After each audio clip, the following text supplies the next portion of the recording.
Lasermate. Eject. Operation. Channel intro.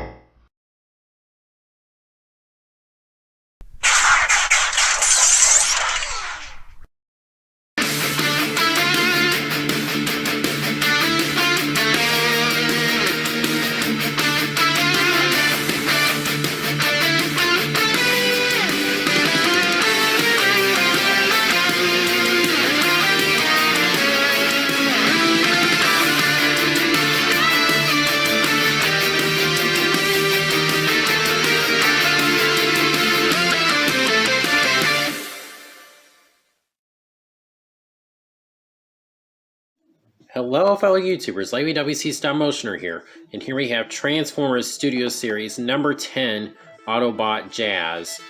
I went to Awesome Toys Jax today, and I found a bunch of Studio Series, and with the new Jolt on the horizon, I was thinking, I want to go back and get some Bayverse figures, even if I have a love-hate relationship with the movies. Some of these figures look pretty cool. I saw a lot of them, like I said, but I could only get Jazz because they were not cheap. So, maybe I'll be able to go back for some of them later. They had like Bone Crusher, Brawl, just lots of good stuff.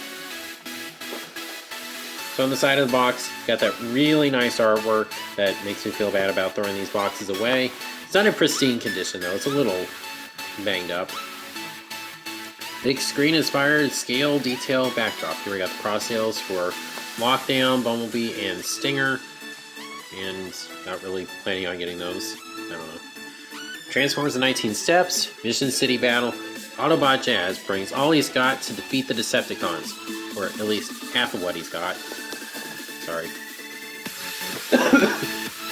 Excuse me. Side of the box, close-up image. Really nice. This guy looks small, but he looks fun. And you know, Jazz is one of the Bayverse Autobots I did actually like. I know that might be kind of a controversial opinion, but I didn't really think he was that bad. He looked like his traditional self, and he was the cool one, so I didn't really mind it. Alright, there he is. So I'll go ahead and play with him and review him. Okay, so here we have Jazz with the Mission City backdrop. It's pretty cool, but if I get any bigger figures that have a bigger backdrop, I'll probably get rid of this, because I gotta clear these out eventually. They take up lots of space. But it's a really nice backdrop. I like it. But here we have Jazz himself, and I am really loving this figure. Now, yes, he's got his weapon storage. It's there if you want it. All you do, you just fold it up, and there's this tab right here. Just tabs into the spoiler, like that. I'm just gonna get that ready for robot mode. So here we have the Pontiac Solstice. This is a custom, although from what I read, they did actually sell it afterwards with the closed top, because before that these were all open. But I don't think Pontiac is making this kind of vehicle anymore, which is a shame, because it's a really awesome vehicle mode. I really like it. It's nice. And he rolls fairly well, so that's good. That definitely gets thumbs up for me.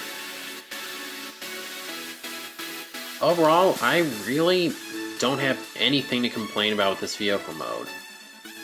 Maybe just the rims can be painted, but maybe that's accurate. I don't know, I haven't seen the first movie in a while. And of course, with the Michael Bay movies, it's hard to pick up on some of those details, which is a shame, because they were, like, really detailed, the character designs and such. But oh well. Bayverse movies definitely made their, sorry about that, fair share of mistakes. Okay, so for size comparison, here you have him with another Studio Series Jazz. This is 86 Jazz, and they look pretty cool. I like the looks of both of them. This is as close to a Porsche as Hasbro is probably ever going to be allowed to get, which is a shame. But it's not too far off, it's pretty nice. Or this guy does have peg on wheels, whereas These wheels, I think, are all on pins. I'm not completely sure. Pins generally enable them to roll better, though. Not that this guy is too much of a problem rolling. Now here we have him with this little legend scale Jazz. Unfortunately, this is the only movie Jazz they made in this size, and he's got his fake chest just hanging out there on the roof. That always really bothered me. You might notice this one is more of a flat gray, whereas this guy is more silver. It's really nice paint job. And of course, here he is with the animated Jazz. And of course, this version of the character was introduced shortly after this guy made his appearance on screen. So that's pretty cool.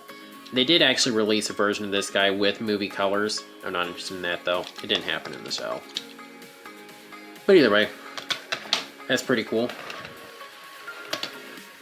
I do actually have this version of Bumblebee. I'm not going to get the 01 Bumblebee that was advertised on the box. This one's just better. It's got rusted details on it and such. So that's cool. And then, the two that never got to meet each other, unfortunately, Sideswipe and Jazz, they never met, which is a shame. But again, I guess these kind of things happen. Then here we have the Universal Studios Optimus Prime. I'll probably get around to getting a Studio Series Optimus someday if I'm wanting to complete this lineup. But anyway, that's the comparisons. So, I think we can get on to transformation now. His transformation is fairly enjoyable for a Studio Series figure. So to begin, you just kind of want to get your finger in there, untab right there, and that'll kind of push the arm out of place. You basically just want to take this whole part, fold it down. There's just lots of hinges in there that you have to kind of work with. You can just rotate this around. Untab this from the back there. You just fold this down. These will just clip right there. Then you can just fold this part up. Hold out his very long heels. Doesn't have super big feet, but you know what? That's alright. Just gotta hinge this down. Hold out his left hand. Hold out his right hand. You just undo this part. Hold it down. You just kind of have to push on this a little bit. And you just pull this part out. Maybe I should have done this before the head, because now I'm kind of pushing it back in there. This can be a little tough. It's a tight joint, but it works. You just push that into place.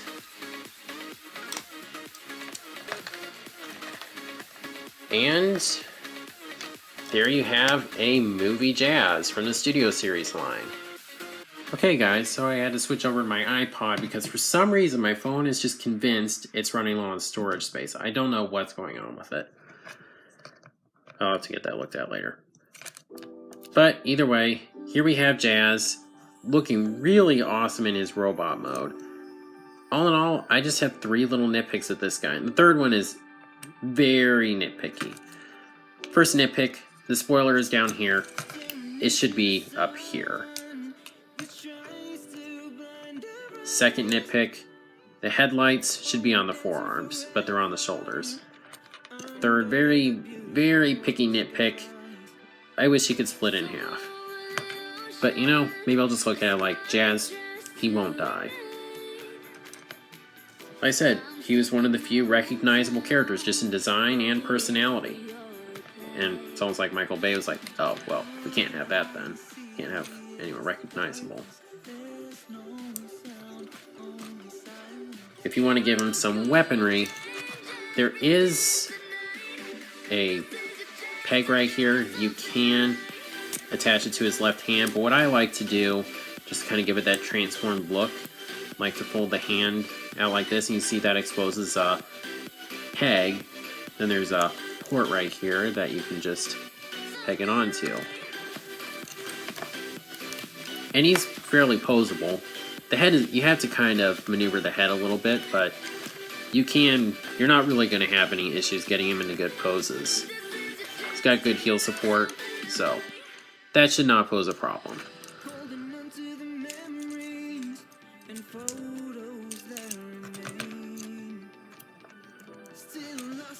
His face sculpt, his head sculpt is really nice. Unfortunately, there's not a whole lot of details on the face itself. But all in all, just really awesome looking figure. So for some comparisons, here we have 86 Jazz, who is noticeably taller than this guy. So that's pretty cool. And here we have Animated Jazz, who goes off the camera. He is a lot taller than this one. But Deluxes were pretty big back then. Kind of surprised that the 86 one, that's more recent, is taller than this guy. But of course, the G1 Jazz wasn't supposed to be that small. And here we have the Little Legends one, who has bad articulation.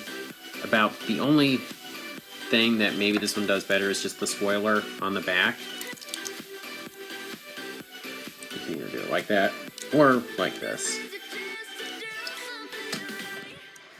And then, of course, to bring in some movie Autobots, here we have Bumblebee, who, they're around the same height. I think Jazz, actually, I can't tell. They really look to be roughly the same height. So that's pretty cool. Then the Body Never Got to Meet, Sideswipe, and the Universal Studios Optimus Prime, who's taller than all of them. Not by as much as he should be, but he still works fairly well.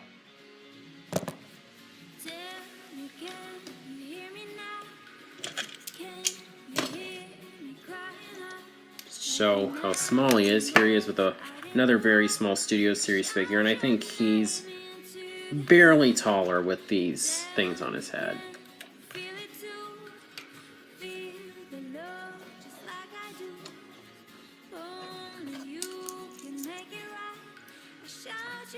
So, I think that about covers this guy. Can't really find a whole lot else to talk about. So I guess I'll go ahead and stick him on my movie display. Alright, so there's Studio Series number 10, Jazz, with my movie display. Now there I have the Revenge of the Fallen Optimus, who is now way too big in comparison to these guys. But still, they all look pretty cool. Yes, I do have some figures that I haven't reviewed yet. I'm kind of saving them for some sort of occasion. Anyway, that's Studio Series 10 Jazz. I honestly think this is a really nice figure. If you can find him for a good price online, I definitely say get him. He's a lot of fun. He looks really cool in both modes. Yeah, I say he's a pretty solid Studio Series figure. So, now I'm wanting to try to complete the Bayverse lineup. I want an Ironhide so bad. I hope I can find a good deal on him. Bumblebee, I don't know if I want to upgrade to the other version. The 70s Khmer one is good enough. Then a Ratchet, then possibly a Studio Series Optimus, just so I can have one that's not so big in comparison. Even though I think this guy beats the Studio Series versions they have. So, that's my review for Transformers Studio Series number 10, Deluxe Class Jazz. If you like this video, please be sure to like, comment, share, subscribe, and God bless.